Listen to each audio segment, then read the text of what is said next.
Well, good afternoon. I would like to thank Rob and ONC and CMS for having me here today to talk with you, and also for putting me last on the agenda on a Friday afternoon. I'm well aware that I'm in between you and your weekend, but I am happy to be here, and we're here talking about a very, very important topic. I want to tell you a little bit about HIMSS so that you can understand our perspective. We represent more than 50,000 individual members, of which more than 2/3 work for a healthcare provider, governmental, or not-for-profit organization. And we also include over 750 corporate members and more than 225 not-for-profit members that share our vision of better health through use of information technology. So we've been looking at this issue for a while. In fact, HIMSS recently gathered some of our stakeholders in an EHR coding integrity work group. And of course, this was in response to public reports indicating that clinicians' use of EHRs may have contributed to inappropriate coding or overbilling, and including in the area of evaluation and management services. Our work group performed a critical review of the underlying causes of coding errors in EHRs. At the highest level, I'd like to say it's important to recognize that changes in reimbursements, practice patterns, and/or technology can all create opportunities for coding issues. And the work of this work group really informed our statement today. So prior to the widespread use of EHRs in clinical practices, providers were often worried about claims of fraud and abuse.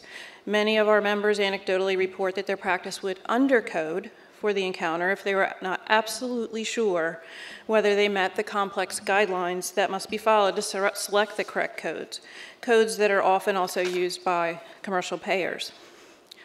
But coincident with many other beneficial functions, today's EHRs can facilitate better documentation, as well as direct selection of diagnosis and procedure codes, and as well as capabilities for computer-assisted coding. So based on the work of our work group and other anecdotal data, we have the following observations regarding the complex factors that can influence the impact of the use of EHRs for coding. First, HIMSS members tell us that they are able to code more accurately than in the past.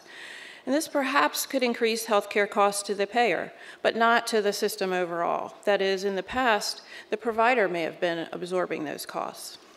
Across the healthcare system, Health IT enables earlier recognition of potential medical problems. So we are ordering more follow-ups and preventative and screening tests.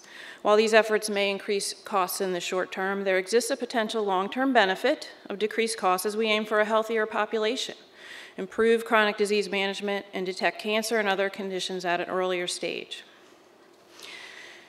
As we strive as an industry to increase quality and manage overall health, it's important to also note that clinical and primary care are evolving, even in our current encounter-based system. For example, one approach, not invented by the EHR, but perhaps made more achievable by EHR systems, is what is called a shared agenda visit. This means that although patients come to the physician as needed for sick care, the physician uses the EHR to identify specific care opportunities and unmet goals.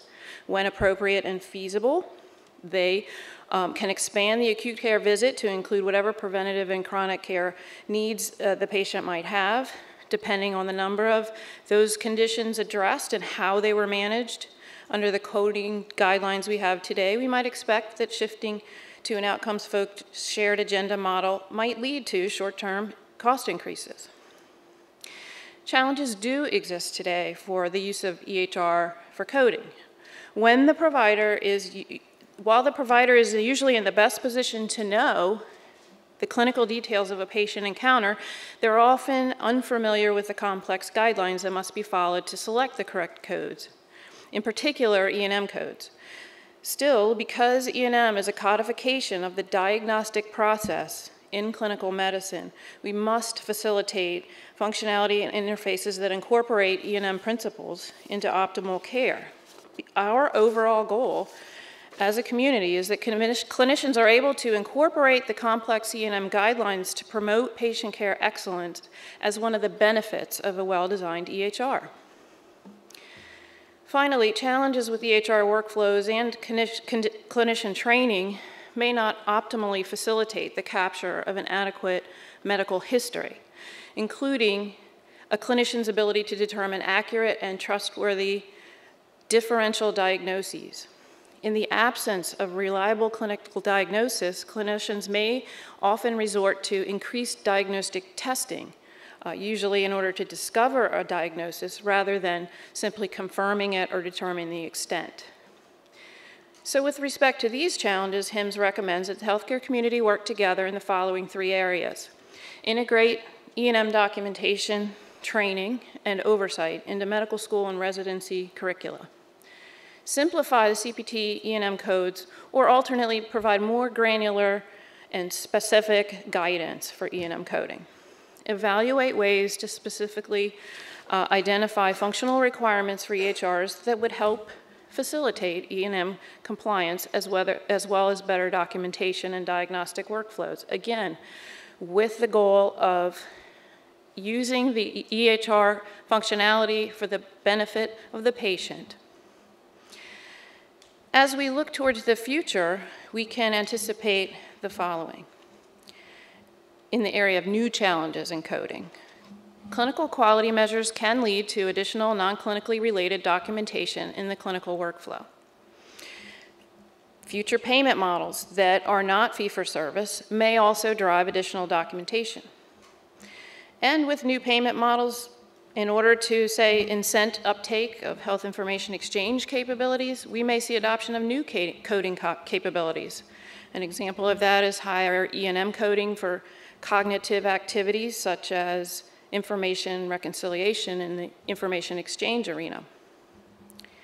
And finally, as we realize new payment models that pay for outcomes or that are bundled, the phenomenon of coding errors related to care encounters may self-resolve. HIMSS notes also that the IT market is already providing solutions.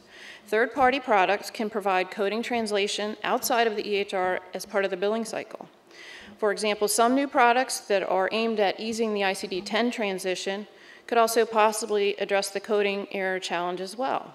Companies that provide clinical interface terminology content provide clinician-friendly, clear, unambiguous descriptions of diagnoses and procedures, along with mappings to standardized coding systems, ICD-9, ICD-10, CPT-4, etc. And these are done by professional coders. This can allow for the best of both worlds, collecting structured data from professionals that are closest to the clinical reality, while ensuring that diagnosis and procedure codes that are used for billing are correct. So, given the work that HIMSS has already done and our commitment to working on this issue going forward, we take the issue of coding errors seriously, and we are convinced that convening the community to discuss these issues is a very advantageous activity. We very much appreciate the opportunity to participate here today. We look forward to working with federal government and healthcare community partners to leverage opportunities to maximize coding efficiency and accuracy, all with the goal of facilitating the optimal use of EHRs in the clinical workflow. So with that, I'd like to say happy Friday.